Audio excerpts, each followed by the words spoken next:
So, I had a conversation today with my spouse, Joss, that I think you might find interesting. Shoot. Um, we were discussing, it's the holiday season. We were discussing what that looks like, going into the holiday season. Do we want to do something Christmas themed or just holiday themed or something, in general, what that looks like.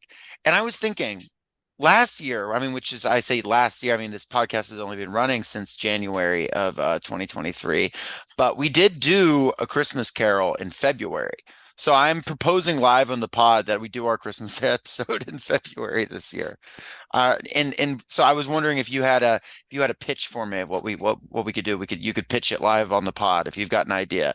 Joss is being presented this for the first time. This is not a drill. So if you've got an idea, Joss, Christmas book outside of Christmas Carol we can talk about. Go. First one that comes to my mind is Christopher Moore's holiday classic, The Stupidest Angel. Okay. But of course, that's kind of a clip show of his work. That's kind of a best of. Okay. It's the Marvel's Avengers of his stuff. What did y'all have in mind? Well, someone did ask me once if we were going to do the Bible, which is insane, an insane question. Of course not. But I was just imagining you just did the nativity story from every. That would be incredibly presumptuous. But uh, We'll, anyway, I wanted we'll to break it throw up into that out multiple there. episodes. We'll spend like a couple on just like genealogies alone. I think that's a good idea. No, so putting that out there. If listeners, if you've got an idea for what our Christmas episode should be in February, send an email in to thesocialistshelf@gmail.com. We would greatly appreciate that. And without further ado, let's get to the music. Socialist shelf. Read good books and organize yourself. Socialist shelf. Read good books and organize yourself.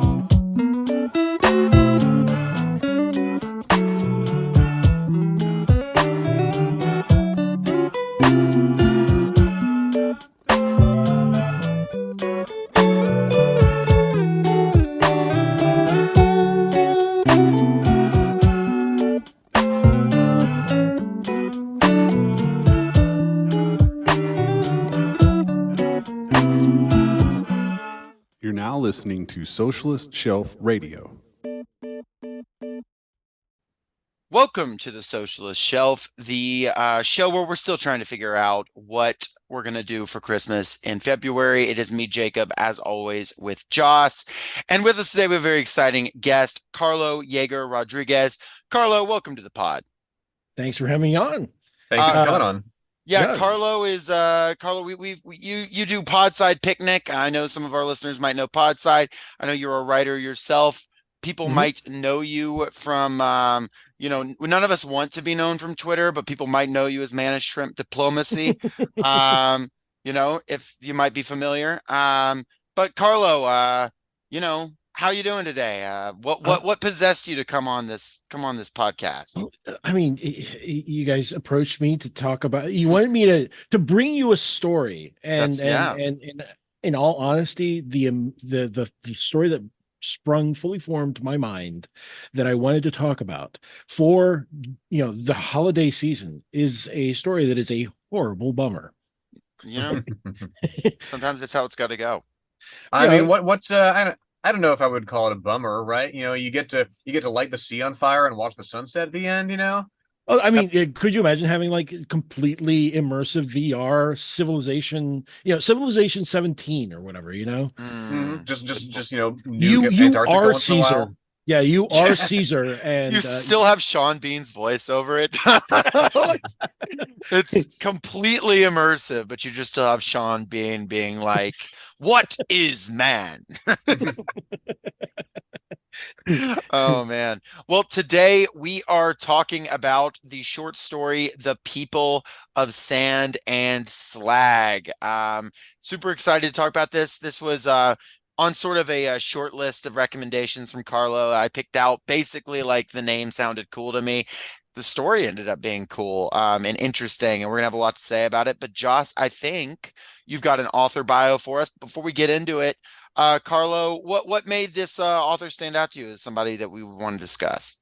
So, I mean, Paolo Bacigalupi had like a really a very interesting and I think awards laden run of short stories. I want to say he was like around like from the mid aughts, like 2005, 2006, up until 2009. Then he had the his first novel that sold. Hmm, He by his own admission, I think he'd written like four before that that did not. sure. Um, and that one was called The Wind Up Girl. And anyway, he has a lot of themes that have to do with like ecology.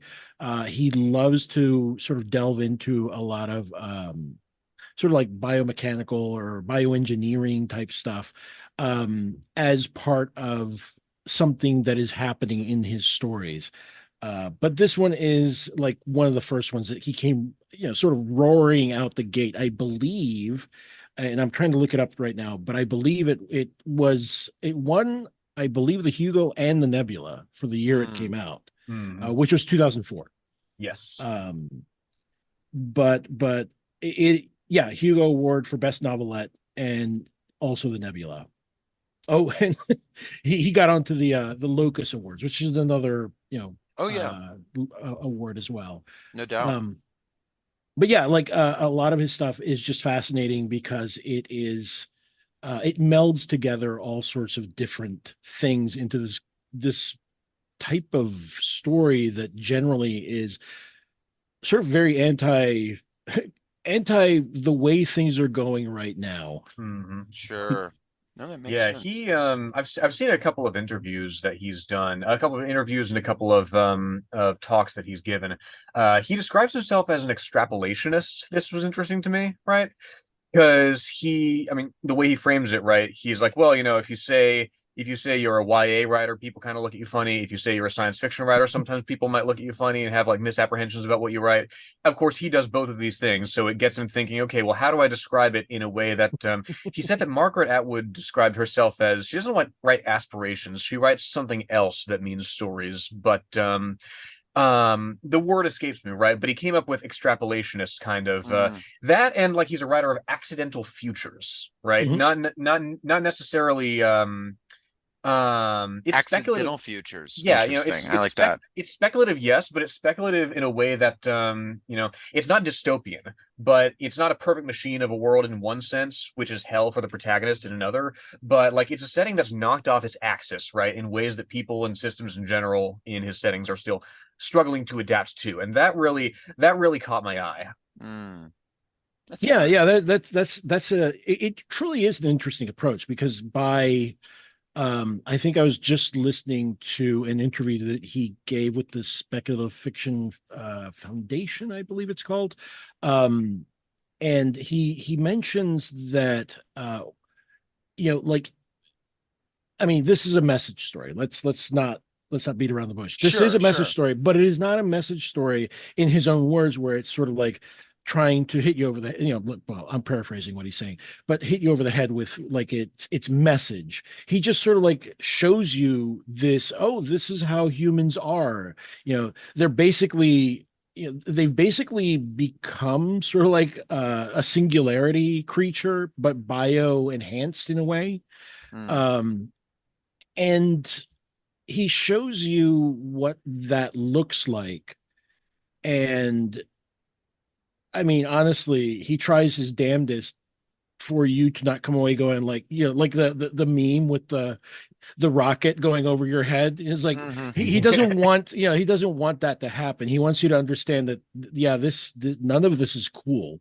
Right. Mhm. Yeah, working as hard as possible not to have like the syndrome where like people identify with the character or something like or not or if not identify, you can identify, but like don't walk away saying like, oh wow, that was good that happened, like Mhm. we hate dogs here or something. Yeah, Spoiler yeah. alert, I So, yeah, yeah, guess. like he didn't try to make like the dog be like a layered metaphor for some No. marginalized or oppressed community where, Mhm. you know, at the end of the story, people walk away going, "Oh, shit, sucks to be a dog." Yeah. They Yeah, I don't make mean, the connection, you know? yeah, Mhm. it would suck to be anything on that level of existence. It sucks to be a living creature in this world that isn't, juiced up in some form or fashion. Mhm. It also skillfully sidesteps the maybe I haven't read enough vampire fiction, but like um in the back of my mind, right, I'm always thinking, man, if I was immortal, right, if I just had to subsist on blood, and whatever else, and the only price was not going out in the sunlight, I could have so much time, right? So Mhm. much time. I could take 10 years off and learn Icelandic if I wanted, right? And I think Paolo Bacigalupi really gets into the trade-off of such an existence, right? To be freed from the passage of time, we are forced to assume, to be freed from hunger, to be freed from pain, disease. Um, I mean, yeah, perhaps, but we're freed from a whole hell of a lot else in terms of human and non-human connection. If I was a vampire, and my only stipulation was I didn't go out to the light, I could learn Icelandic in 9 years. I just want to say. Oh, so you're Joss, a your thing is cool too, though, I guess. you're a 5 minute abs guy. Yeah, 9 years for me. Joss said you would take 10, but just want to note that. But yeah, absolutely. Well, I'm a 5-year abs guy, so yeah. Okay, 5 years. That's a pretty reasonable goal right Yeah. there. No, I'm not going to do it, but it's a reasonable goal. Okay, Joss. Well, I think you got we were already kind of getting into it, but let's learn about our author here. So, Yeah, I got a little bit on him. He's born 6th August 1972. He's about 10 years younger than my parents are, in Paonia, Colorado. Tiny, tiny town. Yes, Shiloh. Tiny town, about 1,100 people. It's about 1,500 people today. Not a whole lot of people there. Oberlin College is where he got his degree in East Asian Studies. And in particular, that influences his early work. I think his first book that's set in kind of a near future Thailand. mhm. Some, Are you talking about Wind Up Girl? yeah, something Okay. like that. Well, as we established, his first book that anyone that sold that. Yes, Yes. But I which mean, is that's not an uncommon thing, though, for your first book to not really be your first quote unquote book. I mean, when I was mm, 12, I wrote Rising, and that will never see the light of day. If anyone, never. um, God, I hope so. But yeah, go on, Joss. So yes, he's an interesting guy. Like he's not only a writer, but he's active in environmental. Not only a writer of fiction, I should say. He's active in environmental circles. He's written Mm, in Paonia's newspaper, High Country News, right? Both short fiction and essays on environmental politics, and in particularly water politics, right? mm, There's a good talk on YouTube that he gives at the University Bookstore in Seattle, where he discusses a drought conference he was at and that sort of influence on his writing, right? Um, Denver was in the middle of a terrible drought at the time, and it came up in conversation with a researcher there. Oh, how long could the city last in such conditions?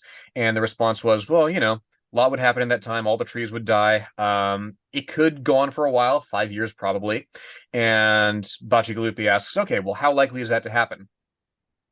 The response was, well, it hasn't happened before. Which that's one way of looking at it. Oh yeah, which kind of he I like this that he came away with it. Like he thematically he likes black swans as he calls them, right? He likes outliers that challenge our established assumptions and theories about the world that we inhabit. Um and Slag and Sand, of course, is such a story in ways that we'll get into.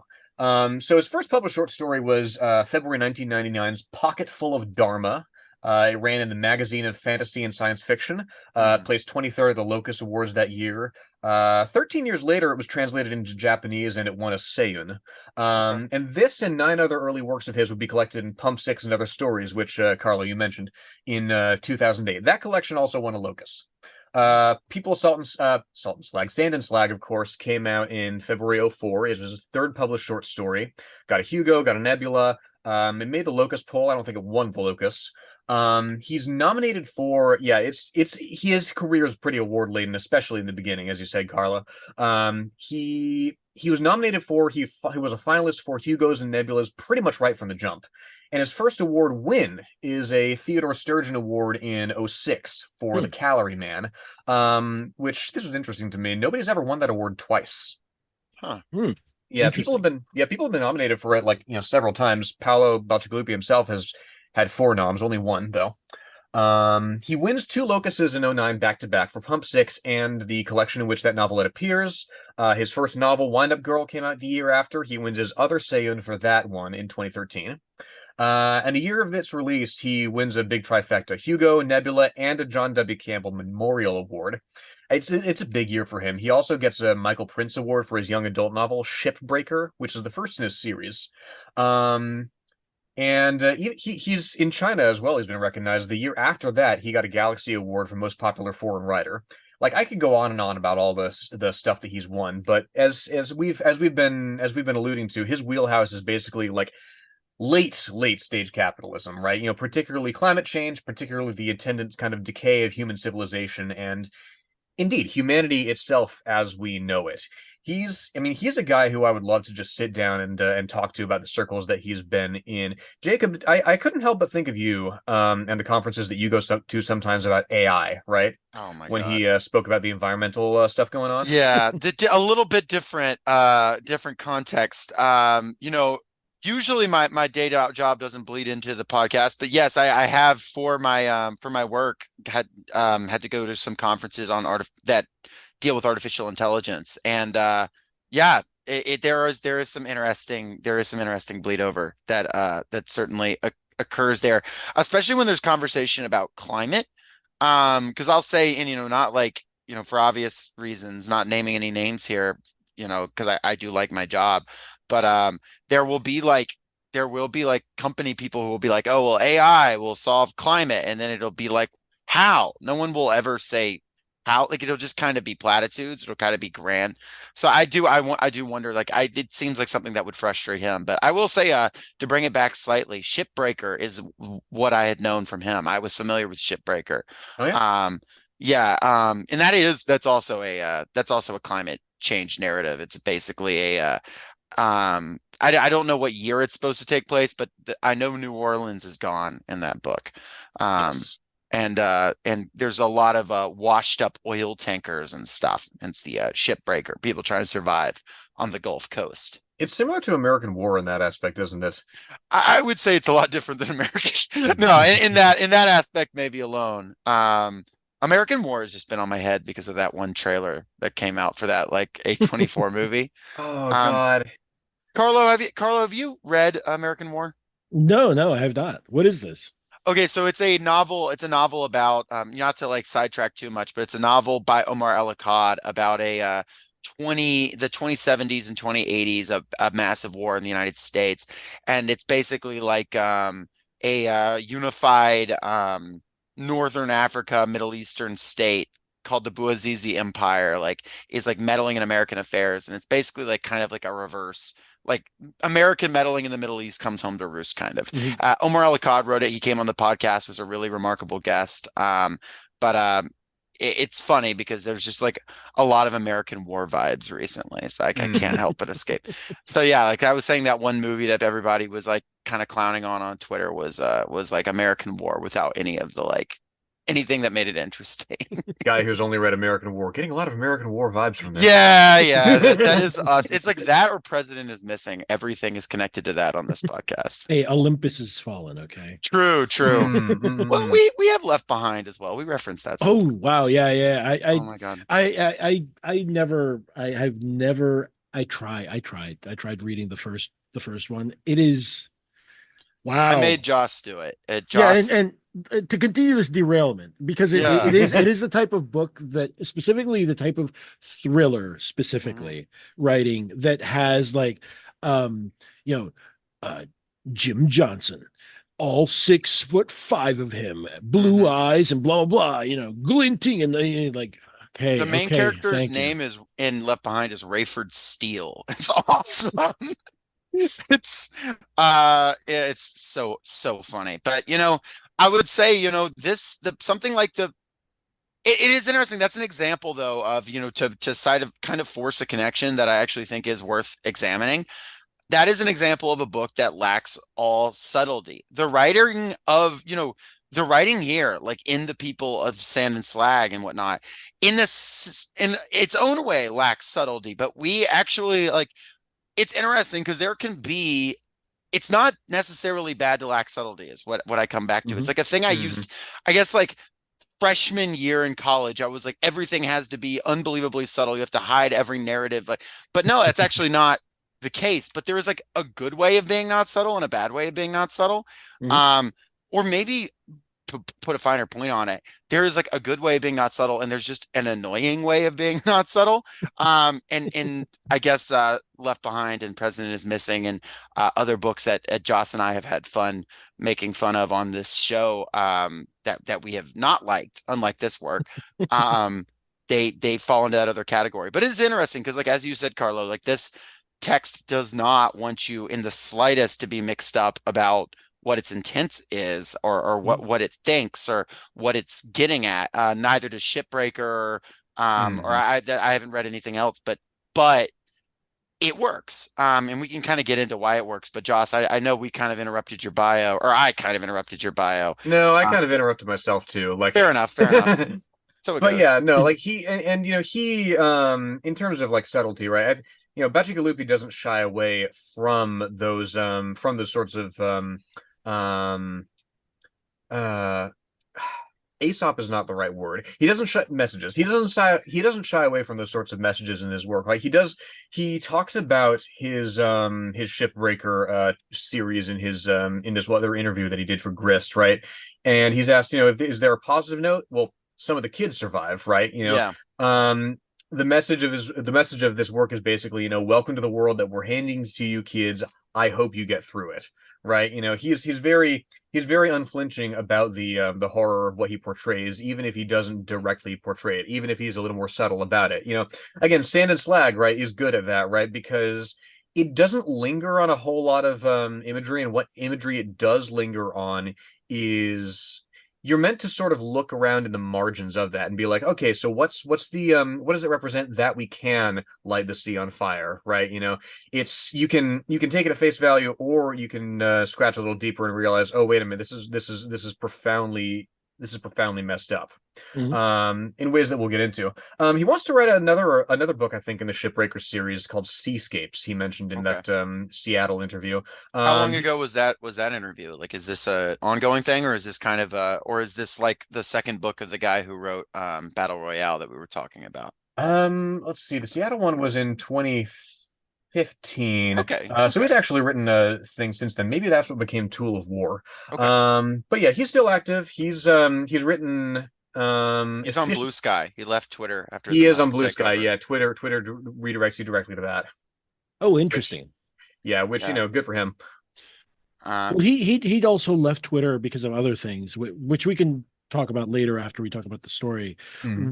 One thing that I can probably add to the bio please that I do. I was trying to find like a like where it was, but I distinctly remember Bacigalupi himself in some interview saying that after he won the awards for Sand and Slag, he got like a phone call from Harlan Ellison out of the blue.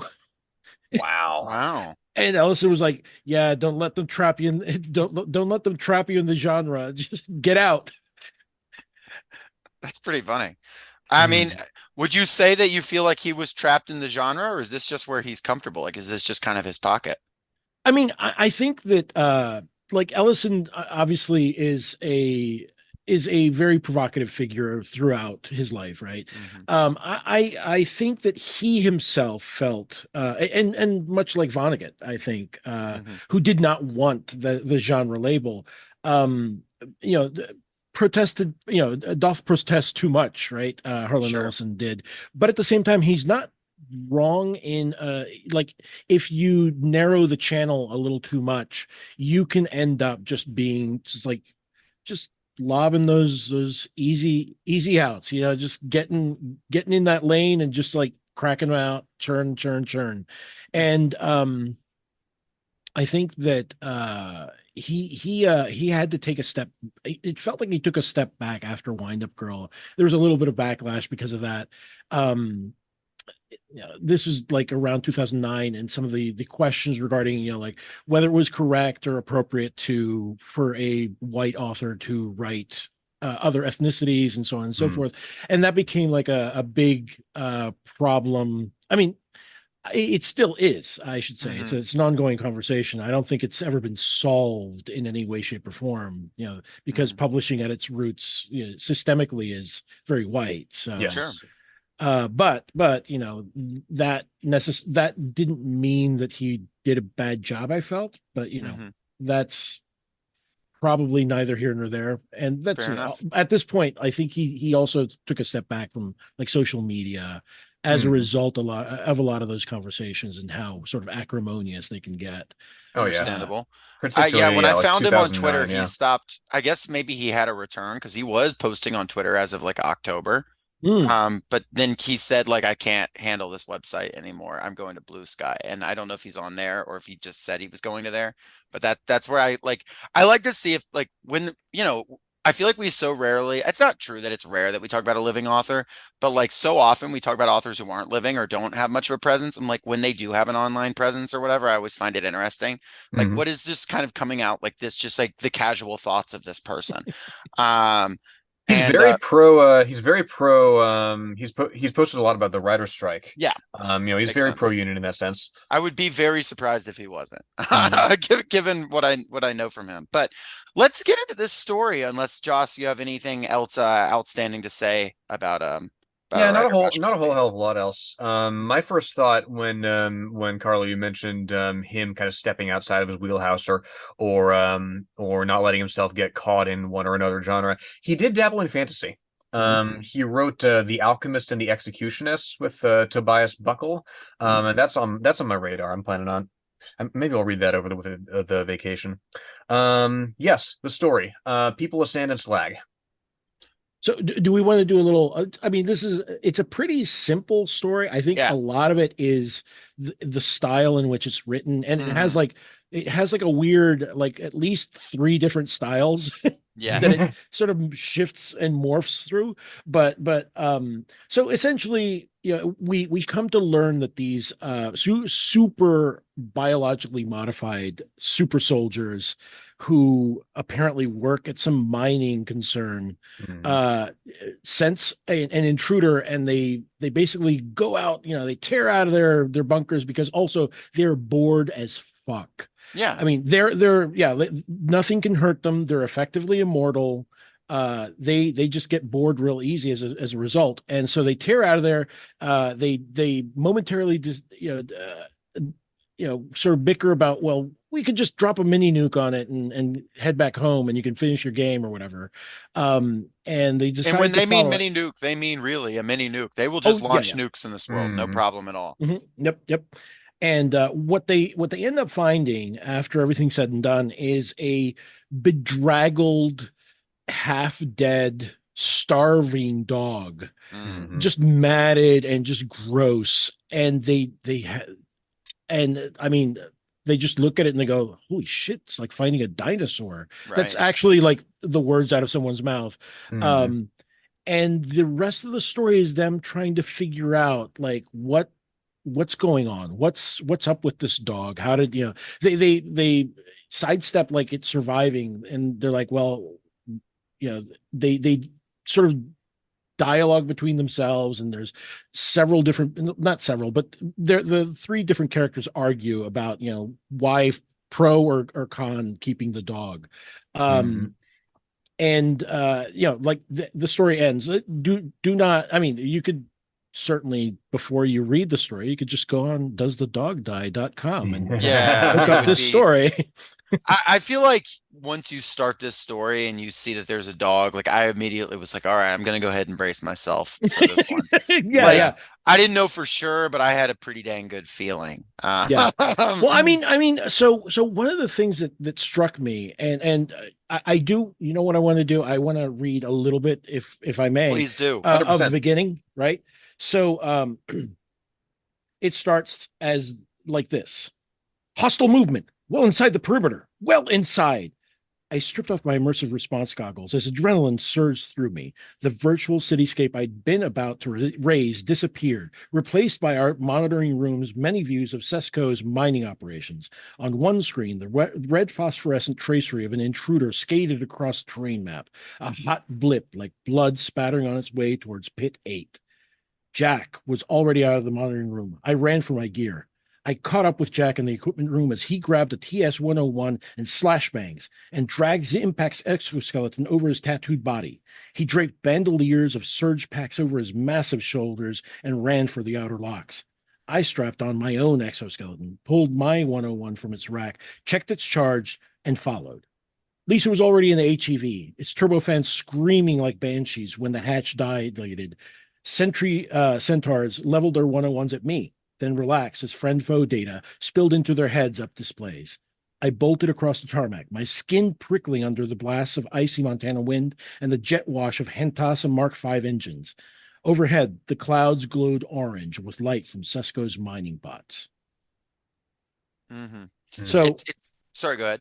No, and as you can see, it starts off with this very much, I want to involve in the kinetic prejudice, extreme kinetic prejudice against the intruder.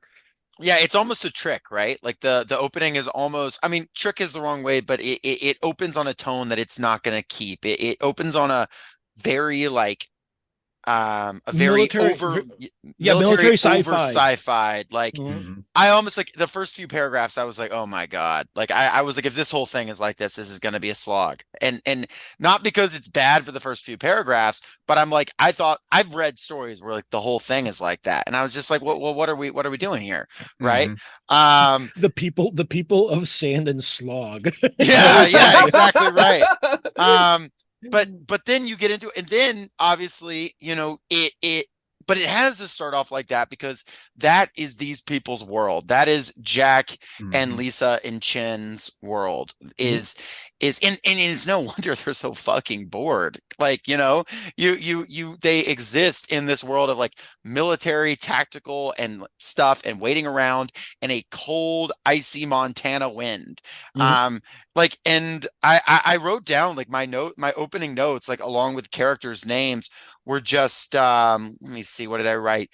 Oh, it is Montana and it's cold and it's future. Like, and it was like, okay, but that's all they have. It's Montana, cold, future. And they're just kind of around. And it's like, and they have an interjection of something I would say real or something authentic or something not sterile into that world. This was interesting to me. So Karlo, you pronounce it Jack. Jacob, did you pronounce it Jack as well? Jack was what I was going with. What did you do, Jock or something? You could have, you know, but I was doing Jack. Yeah, I honestly couldn't decide because I read this twice in preparation for the show, and like the first time in my head I read it as Jack, and the second time I read it as Jake because you know I'm a sucker for those like you know long A sounds.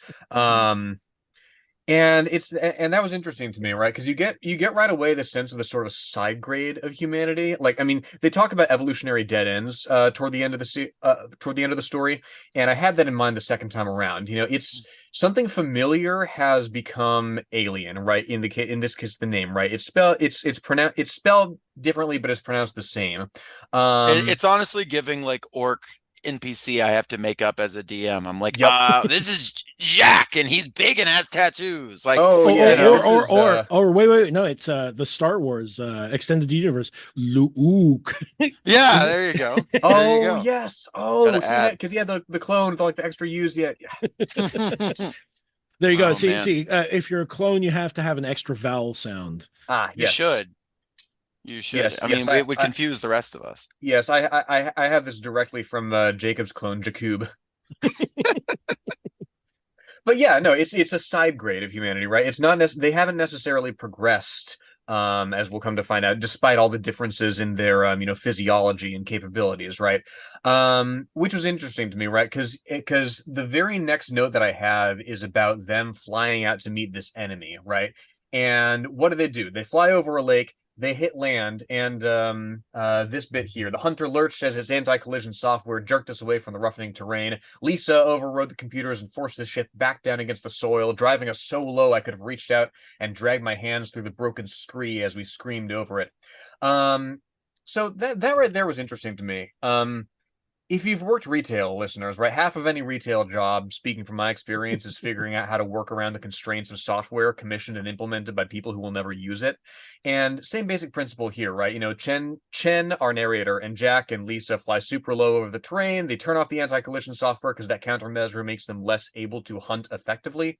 So despite them being, in their element, right, they're constantly in search of ways to overcome this alienation from their world, right, and from the actual contours of living and existing in it. I mean, yeah, they even complain about their boss. Yeah, exactly. It's this constant rebellion of this strange future humanity against new, bizarre technological fetters, but also, stuff that's very familiar to us. Well, I mean, I think you're absolutely correct. It's an early signal that they are completely like these. They seek out risk, like Yes. and like just wild levels of risk that you or I would never engage in because right, I think like within the next paragraph or maybe the next sentence, they jump out of the hunter their aircraft with their exoskeletons, and part of the maneuver seems to be that the exoskeletons basically shatter and provide chaff interference for any enemies that are trying to target them. But also like Lisa just jumps and like has a complex fracture, just like bones sticking out of her leg. No problem. And part of the thing that's the beauty of the story is that it shows you that, and then she limps up sort of in the midst of healing up, and that's where it clicks. You go, oh, they're like modified to like just heal, like have super healing or something. And then he adds that detail where they're sort of shimmying up the ridge line, and Lisa wipes the mud off her face and eats it, and you're like, oh wait, what? Yeah. And that's where you start later, a little bit later, when we get into like the second part of the story, is where we get to talk a little bit about the weevil tech, I should say. I was about to say evil tech, but no. Yeah. I But go mean, ahead. Freudian slip, but yeah, they are, I'm like, imagining like it's like a society of like, Wolverines or whatever. Yeah, Like or Deadpools. yeah, they heal rapidly. There is to kill someone, you'd have to completely annihilate them, like blow them to bits. That's presumably what they would have to do to any thing that was coming in, and they automatically assume it's some kind of, they say, bio job, which is somebody cloned something, grew something in a lab, sent it their way. And this is of course the dog, and I like the description of the dog before you realize it's a dog, because it says, and I'll quote now: down in the valley, the bio job's headlong run slowed to a trot. It seemed unaware of us. Closer now, we could make out its shape: a shaggy quadruped with a tail. Dreadlocked hair dangled from its shanks like ornaments, tagged with tailing mud clods. It was stained around its legs from the acids of the catchment ponds, as though it had forded streams of urine. And and I remember, like, when I was reading it, I was like trying to picture, I'm like, okay, what does this thing look like? Like, I'm trying to piece something. And then of course they say, that's a dog. That's not a bio job. And then I was like, oh, of course it is, but like I had this like vision in my head of like some, monster that I was cooking up. But of course, if you didn't know a dog, Well, what but might it but look I like? I think that's part of the skill here, right? No That he's doubt. displaying, that he's alienating you from something that is very everyday. Like if you own a dog, like that's a dog. You Mhm. wouldn't have any doubt in your mind if you saw it, but he's kept you at arm's length because he's embodying, Chen and Jax and Lisa's, like viewpoints, and they don't know what the fuck it is. Like, I think the ongoing joke, like their version of it, They Fly Now in this is that's a biojob without hands. Yeah, Yeah, without and that's hands. a line that gets repeated a couple times, even by the somewhat we're supposed to think initially the somewhat uh kind-hearted perhaps biologist that comes out to check on the creature, um which is something that did either one of you watch? I'm gonna guess yes, but District 9. Hmm. Yes, I I did. actually didn't. Oh, you haven't? I Okay. have Oh, not. it's great. It's great. But Jacob, the beginning montage of interviews where even the supposed people that are helping the aliens of the story sort of like become part of the community, call them by what you would imagine is a very bigoted name, which is prawns. And it Hmm. just reminded me of that because it's like, yeah, this is he just sees the dog as like something to research. He Yeah, doesn't it's enjoy the the dog for what it is. it's the reverse ET, right? Where the scientists come in and you're like, oh, they're terrifying. And then the scientists actually do care about the alien to some capacity or something. And they actually, whatever, which again, I mean, neither here nor there, but one of my favorite choices of a quote unquote villain in almost any movie ever. But it is that but but like, yeah, this dog, they're like trying to figure out what to do with it. And they're like, well, is it going to heal? And like the dog, and this is where you get another scene of like the dog bites down hard into Jack's arm and like is like Hmm. ripping it off. And he's like, oh, looks like I got me a pet, and if at this Yeah, yeah. point, It's very, very Looney Tunes, right? I yeah, it's almost very imagine silly. like, ha, you look at him. He's like Yeah, and the just like dog's like trying to going like around and just around. dangling Yeah. off, yeah, dangling off his arm. There is that Uh Yeah. very, very casual relationship to violence and dismemberment that, that sort of immortality engenders, right? I mean, mhm. earlier, right before you get the scene of them doing the jump, right? And they take that damage and they're healing from it. Lisa has a bit about, yeah, like it was either go swimming or rip off your kneecaps to alleviate my boredom. And yeah, once you're into this, you're like, oh, she actually probably meant that. Yeah, that wasn't hyperbole. She would have just ripped off her kneecaps to alleviate boredom. Yeah. Yep, Mhm. yep. Um, No, go ahead. but yeah, they and I like, well, I note this line where it says, must be a bummer to wake up and find out you're at the end of your evolutionary curve. Because just, in this unclear amount of time in the past, at some point, humans transcended the need, evolutionarily for any other species, and all other species died out because or as we'll note, they can exist in zoos, they can exist in places where they're sort of allowed to exist. And this dog, and we don't know how, they throw out a few theories, has managed to exist in this land of sand and slag. Now, what it's been eating, we don't know. How it survived, we don't know. It certainly is not doing very well for itself. We can, imagine, well, what else is out there? But for all intents and purposes, and for as far as we know and these characters know, this is the last living wild animal on Earth, and it might as well be, whether or not that's literally the case in the mind of the author. And that's what we're dealing with. These three meatheads have found the last wild creature. Yeah. Well, and I feel like that's it becomes sort of like an emblematic thing, right? Hmm. For like within even the context of the story, you're supposed to take away that like they've they've injected themselves with like that weevil tech that allows them to regenerate, like like almost immediately from almost anything, right? Yeah. And they yeah, it's telling that they didn't do that for any animals Mhm. Hmm. or nature. It was to basically to separate themselves from nature. And they have that little what is it, that poem or whatever? It was like, Oh yeah. I swallow poison, and I am God I am alone. God. I've swallowed poison and blah blah blah. I've swallowed science. I am Mhm. God Hmm. alone.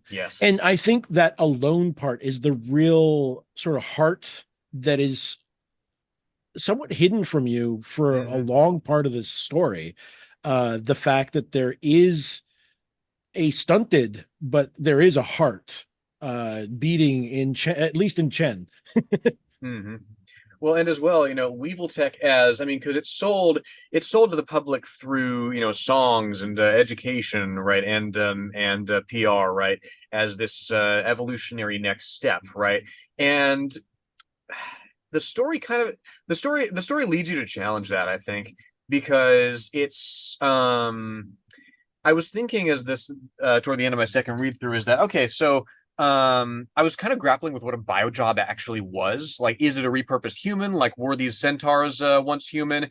No, I later found out they're essentially like horses given cybernetic upgrades and Well, sentience I upgrades. think it's not that they took the animal and upgraded it. I think it's Hmm. that they sort of made something new. Like A Hmm.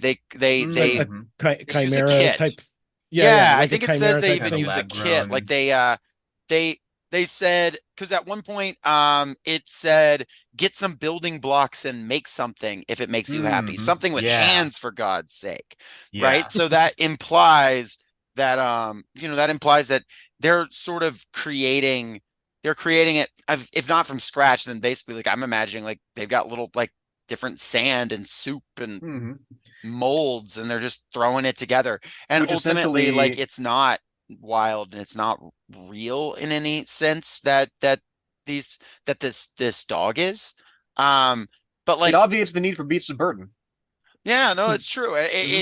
it's interesting that I also think about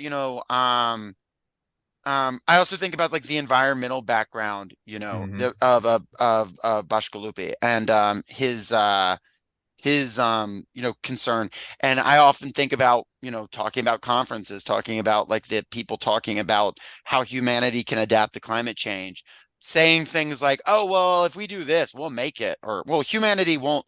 It's one I've heard. Humanity won't go extinct. And it's like this kind of idea of like, and okay, say that's true. Say I believe you.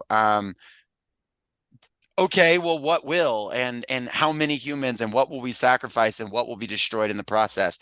And I think that's Hmm. what this story is challenging, where it's like, That's well, exactly yes. we passed the evolutionary curve. We're Hmm. good. We made it. And it's like, yeah, dude, and you eat sand. Yes. Like, Yeah. I mean, what will we Well, and sacrifice is exactly the right question. well, and like it sounds corny if you put it into this like tagline, but this is a story where man's best friend has been alienated from man. yeah, completely. Hmm. Or if you wanted to use, humanity, let's put it that way, Yeah. right? The fact that, and this is something that he plays with, right? Let me put it to you this way: it's as effective a metaphor for the reader as like the child in Omelas, right? Because it's an innocent creature that doesn't deserve anything that happens to it, but somehow you're supposed to be like, well, that's the world. Hmm. That's Like, just how it is. Yeah. and I think part of the skill of like I think we were talking about earlier, like the messaging, like there is a message here. It's obvious, but it isn't one that you're told Hmm. because that message is completely embodied in the story itself. Hmm. It doesn't feel like it's coming from outside. It's just coming from their viewpoints. And at the end, you feel sort of like a pang because like they're just so stunted. It's that Yeah. that moment where you're like, man, you're so close, Hmm.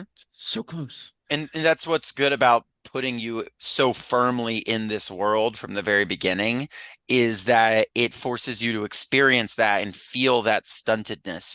Hmm. One could see this story from the outside in a way where the where you don't have that internal understanding, where this becomes a lot less easy to understand. You're just kind of watching it and it looks you don't understand the internal conflict or what that even looks like or why there's an internal conflict and where the humanity is in any of it. Hmm. But they do, but they have to debate over what they're going to do with this dog, plot wise. They have to they run its DNA. They figure out, okay, it is a dog. It doesn't heal. They accidentally break some of its bones, putting it in a cage. Obviously it makes you cringe, like, oh my God, this poor thing. Um, Yeah, because I mean, and that's sort and of they don't like, know. Yeah. yeah, and it's just like horrifying because Mhm. you realize that since they don't have like to a certain extent they've made themselves like Cenobites. They Mhm. experience pain as pleasure, as something that at least is different than whatever happened before it, right? And Sure. so therefore they can't identify pain in other creatures. And Oh yeah.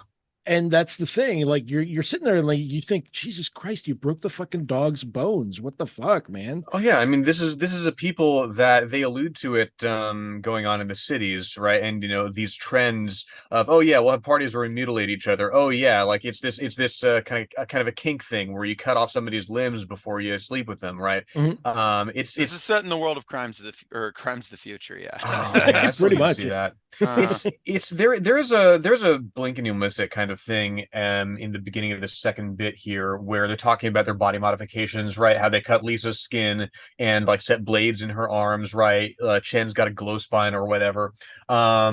Jack or Jake or Jacques did all of his modification, the story says, with an old time scar and tattoo shop in Hawaii, which was interesting to me because like that the Hawaiian tattoo tradition, I was reading a little bit about this for some character design work. Their tattoo tradition goes back literal centuries, which is the mhm. sort of thing. I mean, that sort of thing still exists in this future. I mean, to me, that testifies to incredible resilience in the face of insane exploitation and erasure. I mean, you look at Hawaii now, right, where kids are still disciplined in school for speaking their native language, where the U.S. military is currently poisoning the water table, and you transport that centuries into the future, and then you think to yourself, "Oh, wait, but there are vestiges, there are aspects of that culture that still survives that people are still interested in." There is that brief moment of I don't know if it's hope, but I think it's just Bacigalupi noting that these things like the dog are harder to completely stamp out than one might think. Whether or not they will survive in the long term is another question entirely, but they do go on surviving against all odds. Hmm. That's So something I thought of. let me toss something your way that just occurred to me because as I was thinking a little bit more about like the idea of like man's best friend, oh Mm-hmm. poor little guy, but like from a more materialist type of viewpoint, outside of like those first stones, like the the stones that were used for weaponry and whatnot, wouldn't dogs be one of our first tools that we shaped to our specifications over time? Yeah. Yes. And And in it, in the materialist sense, yeah. yeah, and like he's literally saying that we've outgrown our one of our oldest tools, Mm-hmm. Mhm. basically.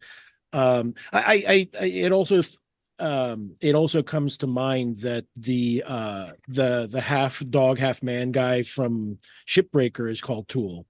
Mm, No that's true. way. Yeah, Oh that's man, true. well now I have to read that. Um, Yeah, it's great. It's great. Hmm. as opposed to cats who allegedly domesticated themselves, if you believe that's legend, Well, they which I domesticated like to. us. Yeah, that's true. That's true. Hmm. But yeah, no, that's exactly right. That the dog is no longer of use to humanity, and but also nature is no longer of Mhm. use to humanity. So it Hmm. has been completely cast out. And there's even this idea of like, well, we have like preserves of places you can go, and presumably you can go inside this whatever it's called holodeck and like experience whatever you want to. Now, what does he experience in these video games? He experiences bombing Antarctic refugees, which like it's a bit of, it's horrifying, but it's a bit of humor because it's so over the top. But it's like this world is so like just to feel something, I'm going to bomb some Antarctic refugees, and Hmm. obviously even the term Antarctic refugee makes you ask questions. Mhm. Or is Recessionist is the word that he uses, which yeah. I mean, we don't know what it means in the context of that setting, Mm. right? But Critical support to the Antarctic secessionist movement, You know, probably. mhm. for all I know, they were all activists trying to disrupt the shipment of the Antarctic tar sands. Mhm. It's possible. And I mean, it notably, does it even say what they're mining at any point? Is it I don't just think like, so. I mean, they're mining something that's valuable, that's I going mean, into space, but yeah, it doesn't really matter. I exactly. feel so. So this is the part of the story that Bacigalupi's been sort of like public about the fact that this story came from when he was writing for, I think it was the High, what is it, the High Country News. Yeah. And he came across like a story about this dog that had been found, like Mm. like just inconceivably had survived living in like the center in the middle of some mining operation where it's just like just full of runoff and tailings and just gross shit, just poison. And that was sort of like the thing that got him thinking, is like, oh shit, this is a story I could write about. Yeah. And I mean, I saw people and to like note that, like I saw people online saying, and it's absolutely an insane take. They're like, oh, I wish this was like a full novel. And I like disagree, like this world exists perfectly, I think, in this chunk that we're given it, and the story of the dog is able to exist in this world in a way where if it got too over explained and it got too overwrought, and if we knew, well, the dog was eating this bug that managed to, no, I don't want to know that, that doesn't do anything for me. That doesn't help me, the sort of curse of world building he manages to avoid here to a certain Well, extent. I think that also we're supposed to hold in our minds the dog as sort of like almost symbolic Yeah, no as doubt. well, right? Because everyone else is in the story. Like again, let me read a little bit, because this as I was rereading this, I was like, damn man, this biologist is really callous. Yeah. He Yeah, notably, basically, like the biologist gets brought in to like examine, is this a real dog? And like, what can we do with this, if and he's anything? like, oh yeah, you broke broke its bones or whatever. It's because it describes it as like just lying there inert and breathing heavily, and you're like, okay. Yeah. And then they mention, oh, it didn't eat or drink anything, it was just lying there. You're like, oh shit. Hmm. Because you know what that means for a dog. But I say, what is it, they're talking to the biologist, and he says, I think, I'm sorry, hold on, this is shit, now The I lost it. biologist's name is Basically, Lynn Musharoff. yeah. Yeah, And he you can says, you can look for it if you need to. Yeah. yeah, he says, Oh, you good. Lin-Manuel Musharraf. Oh my oh God. no. Get the hell out of here. Okay. Essentially he says like, oh, our furry friend, we don't need him. I have the blood sample here. Hmm. um you know he'd be too expensive to take care of, and like I already have everything I need, so do whatever. And like, wait, you're not going to take it with you? You're like, no, in fact, you could eat it if you want. In the past, it was a delicacy. I know I could send you a couple of recipes from the old times, and you're like, fuck, man. And Hmm. granted, this is, I understand that can be a delicacy, but But like, if it's the last living animal, well, no matter the animal, that's a wild thing to say. yeah, exactly. It's like hunting down the last, dolphin and going like, let's make a steak. Yeah, exactly. Um, and they're interested once again in the utility. This biologist, which it's interesting, when biologist shows up, these characters kind of look at him with suspicion, and which makes you think, okay, finally the good guys here. But it is a world of pure utility. The Mhm. thing they look down on him for is having like a brain implant that lets him remember more. And they're like, well, that makes you less safe. We could easily incapacitate you with that. Well, yeah, Um, Lisa's always the one in the group that is ready to just go aggro at any moment. oh yeah, And she she's wants like, to kill "Oh yeah, everything. I could crack your fucking brain implant. What's going to happen to you then, huh? Yeah. Smart guy." You're like, "What the fuck? Come Oh on." yeah, she's definitely like the big strong soldier lady that the internet would of course be completely normal about. I Oh mean, she is yes. the one from the beginning that like she's got like the razor blades implanted in her skin and stuff, which like is a cool like image, a very metal like image. Literally like metal up and down her, but like that and the fact of the matter is, to keep the dog alive, and this is notable, they have to actually sacrifice some of their own money and time too. Like it is a sacrifice, which it's like notable that sacrifice just doesn't really seem to be of something like that, doesn't seem to be something that they've ever like thought of. Like they seem to live in a company town of some sort where they work for mostly room and board, and then a pittance that lets them buy trinkets, basically. trip vacations, which a vacation is easy because you zip across the world to some desolate landscape or another, or a new video game, or new tattoos, or new metal to shove up your spine or whatever. That they don't need anything per se. I mean, what do you need? Food? Like, no, you'll eat the dirt, quite literally. But but there is a sacrifice of, well, you have to trade off these material things you want to take care of someone. Well, they don't have these concepts like family. They don't have these concepts like certainly a pet. They don't have these concepts like, well, I'm going to trade this to get something else. Like, while their lives are hyper transactional, the idea of like a non-economically minded trade or sacrifice is just so beyond them that when Jack is like, okay, yeah, this is kind of cool, he even has to frame it as a, oh, well, people will be jealous or think I'm cool or whatever. And then that's because they don't quite got the concept of like love or affection or even like curiosity to a certain extent down. And Jacob, sorry. No, no. No, go ahead. I'm sorry.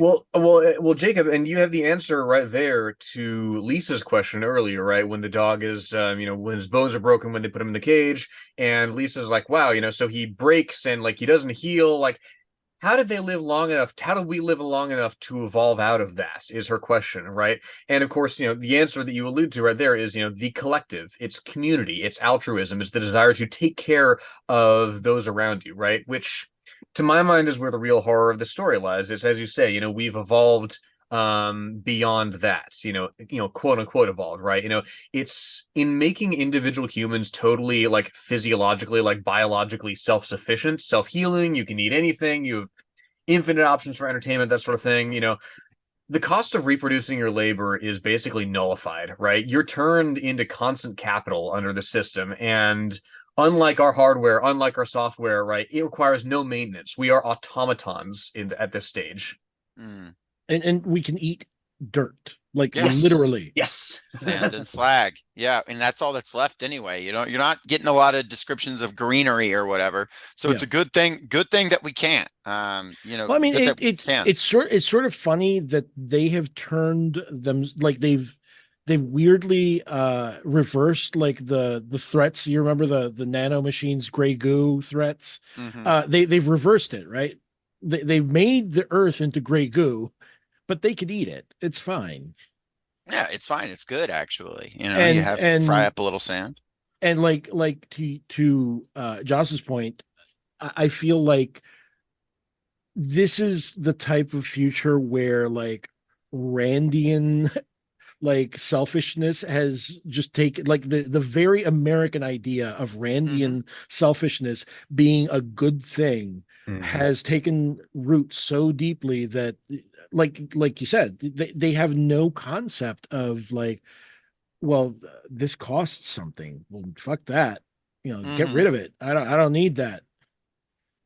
Right. It extrapolates out, like, if that Randian model somehow worked in some quote unquote sense, if there was able to be a society that worked on its logic and continued to function and the gears continue to turn without, just everything breaking, including humans, it would require this level of extraction. It would require this level of removal of emotion from the process. And this is what we'd be left with. And it would be, by the interior logic of like that Randian conception, it would be quote unquote worth it because the profit would continue. These are the strongest beings who've ever existed. They're as gods. They are Atlas, like amazing. They're awesome, right? Well, no, it sucks. And anyone who has like, a brain could tell you it sucks. Yeah. But it forces you to contend with that. Forces you to live in this world where I can easily imagine them being able to eat sand. I do like, shortly after this, they have this moment where they teach the dog how to shake hands, and the dog is like licking their face. Like there's these moments of, and that's when I knew the dog was fucked, right? If I had any doubt. What did they call the dog? Dead meat. Yeah, exactly.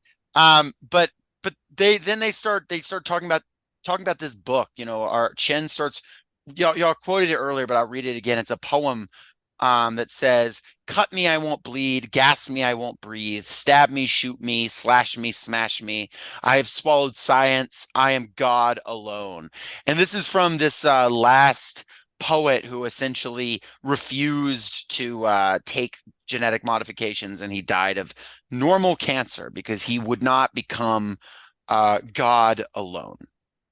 Right. And I think that that's reflected back to us when I think it's Chen that has like this conversation. I think it's with Jack where he's talking about like, yeah, there's something there. Like Jack is like saying it's not really smart. And he's like, not like us smart, no, but there's something there. And he's trying to like that's the first glimmer you get that Chen is sort of having like this something's awakening in him, right? Just briefly, right? Where he realizes that that alone part is starting to really sting. Because did have either one of you read Te Ching?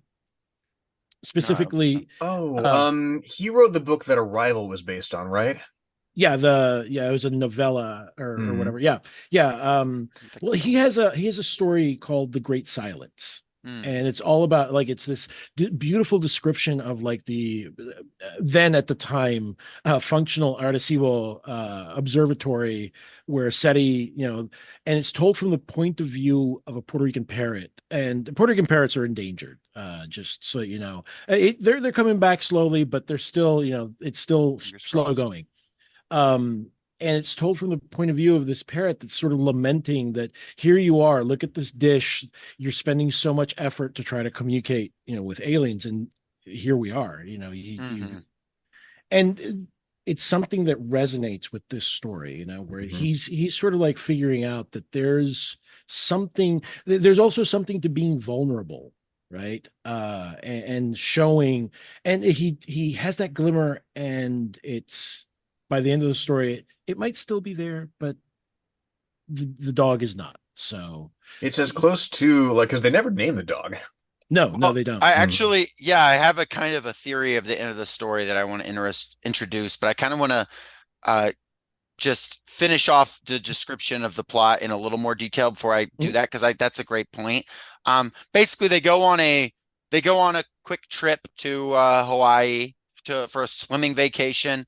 We get to see the limitless horizon of black waves and fire and petroleum jewels, and you have very interesting quick, it doesn't go into a whole lot of detail in the sense of like it's spending endless paragraphs describing the scene, but it'll say Lisa was a good swimmer. She flashed with the ocean's metallic sheen like an eel out of history, and when she surfaced, her naked body glistened with hundreds of iridescent petroleum jewels. So, a very efficient way of kind of showing this fucked up world, but also how you could see beauty in it.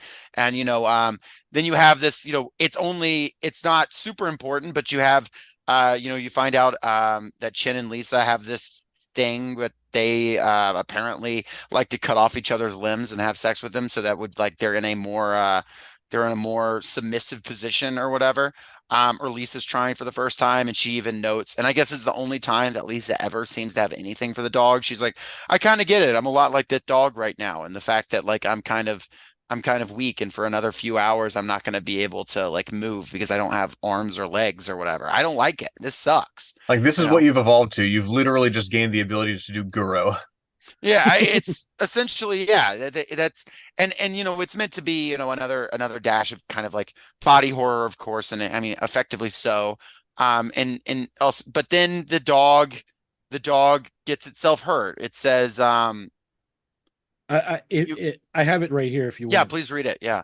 The dog got tangled in a cluster of wire our last day on the beach. Really ripped the hell out of it. Slashes through its fur, broken legs, practically strangled. It had gnawed one of its own paws half off trying to get free. By the time we found it, it was a bloody mess of ragged fur and exposed meat. Lisa stared down at the dog. Christ, Jack, you're supposed to be watching it. I went swimming. You can't keep an eye on the thing all the time. It's going to take forever to fix this, she fumed. We should warm it up in the Hunter, I said. It'll be easy to work on it back home. Lisa and I knelt down to start cutting the dog free. It whimpered and its tail wagged feebly as we started to work. Jack was silent. I want to stop there because like this is like the last couple of Yeah. last couple of pages of it. And and that's where basically they're like, well, this thing is a pain. It takes actual work. You have to literally clean up after it. You have to make sure it's safe, as Jack failed to do so magnificently. You have to make sure it's water and the air it breathes, because the air is so inhospitable.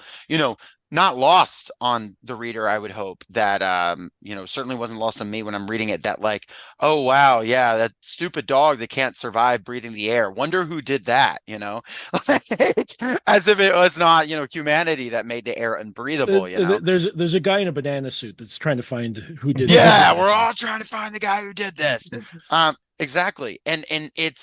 They're all like, well, I like the dog, but like I want to get a new tattoos. Well, I'm trying to get a new game. And then we all looked at each other, then down at the dog, and it immediately cuts to Lisa roasted the dog on a split over burning plastics and petroleum skim from the ocean. It tasted okay, but in the end, it was hard to understand the big deal. I've eaten slagged centaur that tastes better. It's like, oh, come the fuck. And I'll read to the end here. Afterwards, we walked along the shoreline. Opalescent waves crashed and roared up the sand, leaving jewel slicks as they receded and the sun sank red in the distance. Without the dog, we could really enjoy the beach. We didn't have to worry about whether it was going to step in acid or tangle in barbed wire half buried in the sand, or eat something that would keep it up vomiting half the night. Still, I remember when the dog licked my face and hauled its shaggy bulk onto my bed, and I remember its warm breathing beside me. And sometimes I miss it. And that's the end. Just says end. Worth And noting, yeah. I mean, they themselves don't have to. First of all, it's interesting to me that they still use Christ as an expletive. Like, religion is, I mean, this is our world, but like far ahead. Presumably, religion has survived in whatever like vestigial way, even if it's just like, They say, oh my Ford. verbal to yeah, exactly, exactly. To do the Even Brave if New it's just World, verbal ticks, but also like what I notice here now is they don't have to worry about themselves doing these things, right? They don't have to worry about them stepping in acid or getting tangled in barbed wire or eating something that they keeps them up vomiting, right? And in that sense, sure, it's more convenient for them, but what the dog has that they don't is a sense of revulsion, right? Is a sense of it knows, it feels pain, right? It tastes, terrible things. Its body knows to reject things that are inimical to it, right? Which is what makes it, which is what makes it a living creature, right? To go back to the stuff about cutting off somebody's limbs and then having sex with them, right? It's that sort of masturbatory self-harm is effectively their only entertainment, right? Their only relationship with pain is that there's no struggle essentially because they're nothing to aspire to. They have found a niche in which they fit perfectly, and the only way that they can sort of break free of that is literally just mutilating each other, right? That's the real evolutionary dead end to my mind. Yeah, I totally agree. Like it's funny that they're sitting there on their lofty pedestals, calling this and that an evolutionary dead end, and really, like if like Jacob was reading, like there is beauty to be found, right, in this world that's poisoned and polluted and just completely undone by human hands. But that's the thing, isn't it? It's a beauty wrought only by human hands. It is not something that exists outside of humanity, and so therefore we don't need, it's the equivalent of looking up into the sky and seeing a mirror. Yeah. Yeah. It's a grand, we are God alone. I mean, and it's notable, like, and it doesn't go into it too much, but I mean, these characters are hired to be security. Like there is still violence and fighting and war in this world. Like it has not, those contradictions have not been resolved, right? Humanity hasn't destroyed the earth and now made a truce with itself. Like they're still hiring these guys to kill and sending bio jobs at each other. They still have nukes, which they will drop at a moment's notice on the place they live. Lisa even notes like, oh, this is the closest I've come to death outside of combat, because like there is that concept of you could be totally annihilated. So like that violence, that the evolutionary dead end, now like, yeah, they are a dead end and they are fighting over this blasted world. But what I wanted to note about like, yeah, they kind of have this, or at least Chen kind of has this melancholy at the end about the dog. But given that this is sort of, let's see if I can put this right. This is this dog being the last wild creature, presumably the last vestige of non-human, in whether that be just human infected sand, human infected air, whatever, in on the earth. This was sort of the last chance to extend an olive branch to anything outside themselves, anything outside just their own obsession. In a sense, killing this dog is like the Mark 328 unpardonable sin. Like it is the moment of like, even if there is guilt for it, you have now stepped past any, there is no healing what has been done. Like even if Chen spent the end of the story like, what have I done? I'll spend the rest of my life atoning. Well, there is no atoning. The atonement is they have, presumably that is the last thing. And could humanity have atoned for its sins by them raising this dog to own a old age? Well, no, like the sins of humanity are stack higher than anyone could ever comprehend. But there was this chance of this like moment of like the tiniest glimmer of light. And I think the real damning thing about humanity in this story is that these characters are able to see that glimmer of light and choose against it anyway. They are not machines. They are not robots that cannot choose. Like Joss, you said they become perfect automatons, and that's true. But they continue to choose to be those perfect automatons, and that's where the real like horror of the story is. And damn, yeah, Yeah. sucks. They, they, they, they, Sucks to live in this world, gotta they, say. they've in breaking free from the chains of hunger and disease and all that, they've effectively reforged them into these different fetters that, keep them from the experiences that we know as human, right? And I mean, the line, what did they say before, right? This jumped out. I mean, mud makes us tick, right? They live on, they just eat, mud, dirt, whatever, right?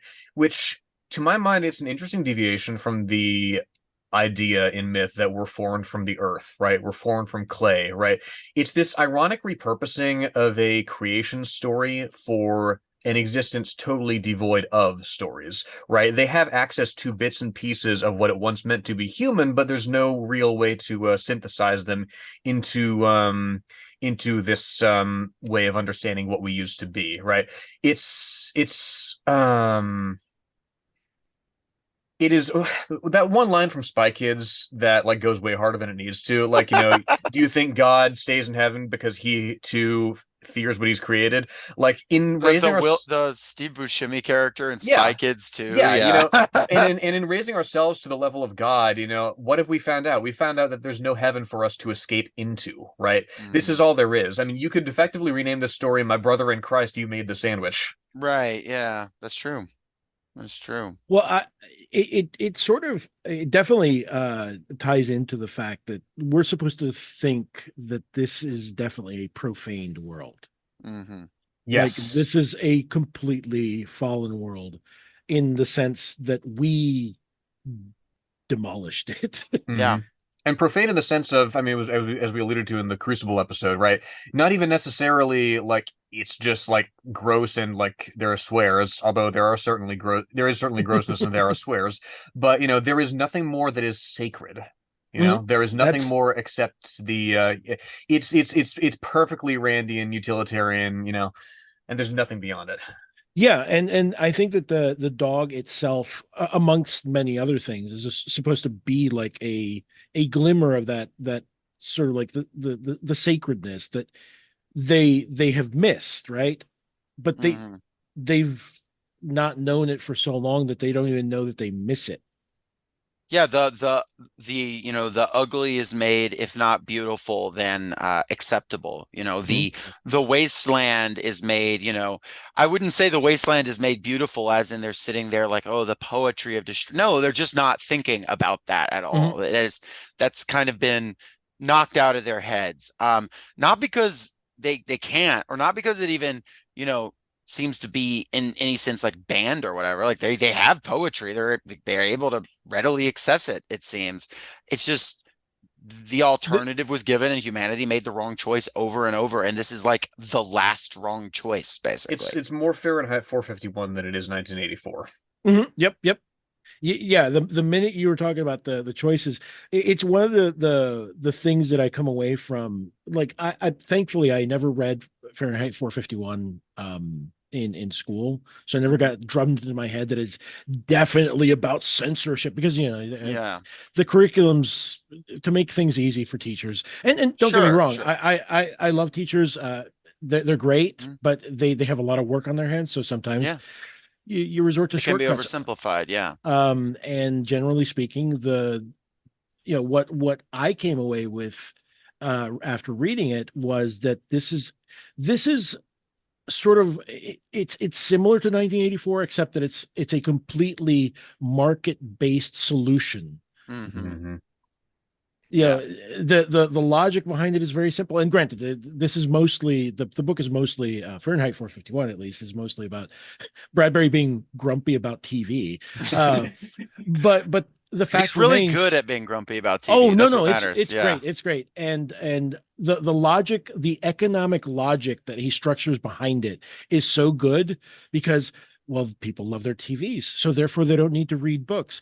So therefore, but and we've also fireproofed all these houses, so books are now a danger. You should Mhm. just get rid of your books. But if you don't want to get rid of your books, we have to send the firemen over. Hmm. Um, and yeah, and one gets the sense in this world that like while it's adjacent, it's like there, maybe were no firemen. It was just kind of like, I mean, like there was just that encouragement and it was easier. Like, you have the two competing sections of poetry at that one point, right? You have, Mhm. I mean, the slight poem we read, and then the Wormy, other, wormy, squirmy in my belly, something like yeah, that. wormy It's like squirmy in my belly, wormy it's like a squirmy feeds little, you Nelly.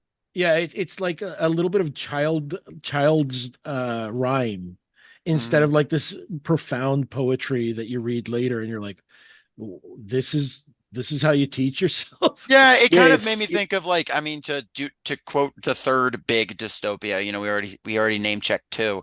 Brave New World, like it makes me think of like a gram is worth more than a dam is better than a dam and stuff. yes, The Hmm. like yes. what the kids get in their heads, It's the it's Hmm. it's the sleep. death. It's the ultimate death of culture. To be replaced by something totally insipid, to facilitate, to encourage your the continual deadening of your senses. Essentially, Yeah, it's yeah. They like take part of Shakespeare it. and Yeah, like I was just gonna say that part of it, that the part of it that feels very stunted for them is that, yes, they do have a certain cunning, but it's been honed to just one hyper specific task, and they're yes. Hmm. completely incurious about much of anything else. Hmm. Hmm.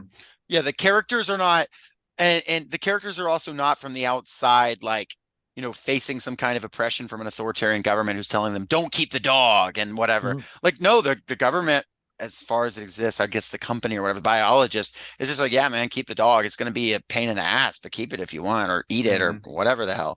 Like, they make this call and they like, to put like a point on it, like they are like the final doom of humanity. Like they Hmm. are these three meatheads in the middle of Montana who just like freeze their ass off every day, who happen to find a dog, are given this sort of final moral choice that will define humanity. And they fuck it up. It makes me think of it makes me think of like and I couldn't even tell you what it's called or what it's from, but it was a old animated like film I saw as a kid, like where like, and I don't know how, it must have been on YouTube or something, or like even an older website, but there was like God, after a guy died, and this guy was a serial killer in life, God saw, okay, well, he had a bad childhood. I'm going to give him another chance. I'm going to give him another life. And God just kept setting out situations for him to do one good deed and God would forgive him. And it wouldn't matter. And the joke of it was the guy, no matter how ridiculous would find the way to make the wrong call. Like, God, I wish I could remember what it's called. If I do, I'll link it in the episode because it was quite funny, or at least it was to me when I was like 10. It'd be like there'd be like a squirrel that was injured, and all he had to do was not like jump over the street to like jump on it, but he had to like that's kind of the vibe you get from this. I mean, it's less but and I was gonna say less slapstick, but there are actually moments of like slapstick. Like they're cutting each other's limbs off and hanging out on the beach, talking about should they roast the last living wild creature alive. Like it's, but you know, Well, that's the horror and the comedy of it. right. Like even the part that I read where it's like the dog was all tangled, and it's Yeah. if it weren't for the fact that he continues the description, like the visceral wounds and stuff, it would be funny because like you almost hear the little like the little oink oink oink, like Yeah. sound, like it's supposed to be darkly comic, but at the same time, like yeah, like to a certain degree it's also like horrible. I mean, most jokes are horrible if That's true. they happen to you, right? Hmm. That's true. My one of my favorite English professors who he has a new book out. A new book out. His name's Peter Selgin. Look him up. He's a good writer. But he once basically said like talked about a joke and like just told an increasingly ridiculous scenario of what would be a very, very, very bad day. But if you say it in the right way, then it's quite it's quite funny. And you know, I remember he like concluded with it, and then she got hit by a bus, and we all laughed. And he was like, out of context, y'all seem like the worst people of all time. I remember like, but yeah, exactly. Um, so yeah, I mean, like, I don't know, I guess not to be like annoying, like, what can we learn from this? I don't want to like over whatever, but like, So, I mean, what is our takeaway? What can we learn from this aside from like, let's not kill dogs? I mean, I forget who said this. I think it's attributed to Asimov, who said that there are three types of like speculative fiction stories, which is what if only, and if this goes on, right? And Yeah. this is definitely the last one, If right? this This goes is on. Goes on. because I mean, like he's obviously got a very firm grasp of okay, if we just like do the continue mining and extracting resources from the earth, Hmm. for as long as you can, this is the future that we might see. Except that, of course, the speculative aspect is that we will probably not be given any of the Weevil tech. Sure. Only the billionaires will get that. Hmm. There is one mention precisely of aesthetes in New York and I believe LA, like who don't have to work, right? There is this class of people that still sits above, passively profiting from what these people are doing and protecting, and that's the other thing that you reminded me of is there's a total alienation from it's the ultimate going to work and not talking politics with your coworkers, right? We don't have a sense of what shape the United States is in. We don't have a sense of global geopolitics except for this or that war that they've fought. There's some war in the Kamchatka Peninsula that they mentioned. It is irrelevant to them. It is irrelevant to the story that Bacigalupi is telling because presumably we have evolved beyond or effectively removed ourselves, or the ruling class has removed has managed to excise politics from humanity, right? They've managed. It's the ultimate siloization of the individual. Yeah, this is definitely like because of that loneliness, you end up accelerating like this idea of hyper individualism, which is why they can't possibly connect with another creature that needs something from them, and not for lack of something beyond their ability to describe resonating with them, right? They still Chen still has that regret. They still Jack still has that moment of, oh, I taught this thing to do this thing, isn't that cool? I mean, having grown up with dogs, as the owner of a cat now, you can see her. Hi, Shiloh. There is a sense of companionship that is very hard, if not impossible, to breed out of humanity, to program out of humanity, and I mean, the real tragedy is not that it's gone necessarily, but that it's there and we just can't appreciate it. Mm-hmm. Yeah. I come back to this is a memory that occurred to me listening to an audiobook of Elizabeth Colbert's The Sixth Extinction while I was washing dishes at Chili's, and my boss, not really my like a manager, comes up to me and he says he's like, what do you listen to? I get talking and I'm like, Sixth Extinction, and I'm telling him like, talking about the book, and he's like, but we'll be fine though. And I was like, well, no, probably not. And he was like, well, that's kind of what I'm worried about. And I'm like, true, fair enough that like, obviously, you and yours, your family, your life, understandable. But that's like the underpinning logic of this world is like but okay, so we're going to kill everything, but we'll be fine though, you know? And so, yeah, that kind of logic it cannot, we cannot survive it. Nothing can survive it. That cannot be allowed. That cannot be what we walk forward with. We have to have a view of the world that is more complicated than, plain profit and also plain efficiency, plain like, well, I'm gonna make I'm gonna make the perfect human, or I'm gonna make we're gonna be able to, every animal needs to have hands because why wouldn't you have opposable thumbs? Those are awesome. Or heck, even on the front of art, I'm going to make a video game that's as realistic as possible, so realistic that everyone just lives within it, and then you can bomb people and work everything out completely guilt-free. That note was kind of interesting to me. That idea, like these different concepts, like that is what we kind of have to work beyond, and that's what we have to understand. That's how we achieve a world that is that's how we don't become the people of sand and slag. I'll put it that way. Let's not become people, sand and slag people, please. I think my last takeaway would be, in order for you and I and everyone to go outside and touch grass, we need to have a place for grass to grow. Yes. Brilliantly put. Yes. I can't put it better than that. So Joss, do you have any other thoughts? Because if you don't, then that's perfect. Yeah, I mean, politics and science and the business of creating a world for that next generation to grow up in, to leave the next generation something more than just, oh well, good luck, as Bacigalupi alludes to. It's you have to treat these things as something more than a curiosity, right? You have to actively evolve yourself in them, because otherwise, the best you can aspire to is you are the biologist Lin-Manuel Musharraf who just looks at something and goes, oh, remarkable, until it dies. Lin-Manuel Musharraf, welcome to the people of Sand and Slag. They found a dog. Sometimes I go to the toilet and there's a clog. Oh my God, no. Joss, no. God damn it. I take back everything I said. We should just nuke it all. No. Karlo, we really appreciate you coming on today. Is there anything you want to plug? You want to tell people about what you do?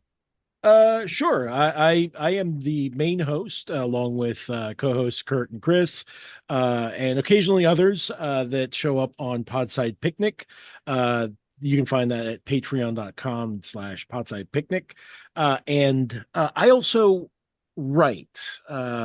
Currently, the only thing that I had, my only fiction piece, I should say, that I had published was published in Strange Horizons around July. It's called Up in the Hills. She Dreams of Her Daughter Deep Underground. Wow. Deep in the ground, I should say. And that's It's about quite it. good. I want to say, don't mean to embarrass you, but it is, I read it. It's excellent. So Well, thanks highly for reading, recommend. and thanks for that. Very kind. Absolutely. I just Googled it. I'm gonna read it right after the Go for it. We actually, me and Joss went on Podside to talk about the video game Binding of Isaac, because we were like, we've kind of got our niche hammered out here with literature, but we're like, there are no rules when we go on guest pods, like when we went on Worst of All Possible Worlds and talked about the children's radio drama Adventures in Odyssey. We went on y'all Mhm. and talked about Binding of Isaac. Call us on. We have other interests. We Oh, don't hell yeah. just read. It's just mostly. But no, yeah, we really appreciate you coming through. We also appreciate Kurt, him doing a Snow Crash episode with us a few Yes, months yes. back. But yeah, This one's not quite so hefty as that one. that's true. It's true, but there's like definitely connections that can be made between the two. But I'll leave it to the listeners to make those connections in their minds, and me to do it afterwards, and wish I had made the point instead of like forcing connections between other Totally. works, And between and, and ET and this. and I'll say about Podside as well, like the sheer breadth of content y'all get into, sci-fi, fantasy, across all genres and mediums, right? It would take me, I would have to take a year off just to go back, just to go back through and listen to it all. I do want to call out specifically the Superman episode that y'all did with friend of our show's Aaron Thorpe. Aaron You Thorpe, know, yeah, like he's great. yeah, the way that y'all discuss Superman, the 1970s film specifically, and relate it to, the immigrant experience and growing up in America. Like it's not a character until that episode that really interested me, but like you've definitely sort of pointed me in a direction that I didn't even know was there. So Yeah. thank you for Yeah, that. yeah. Aaron No. came on our show also to talk about Octavia Butler's Bloodchild collection, and that was a lot of fun. A lot of fun. Joss, do you have anything you want to close it out? If it please, for the love of God, not another Lin-Manuel Miranda bit. I'll No, that was my only bit. God for the night. forbid, I will edit every line out of this to make it. I mean, once I got that Lin-Manuel Miranda Chinese Revolution musical off the ground, you'll be eating those words. That's deep lore. Yeah, that you have to go way back to understand that reference. But well then we'll just say thanks again for coming on, Karlo, and everybody. If you meet a random dog in the wild, just call the local animal shelter or adopt it yourself. But it can't taste that good. It's not worth it. It's never worth it. Have a good one, everybody. Peace out.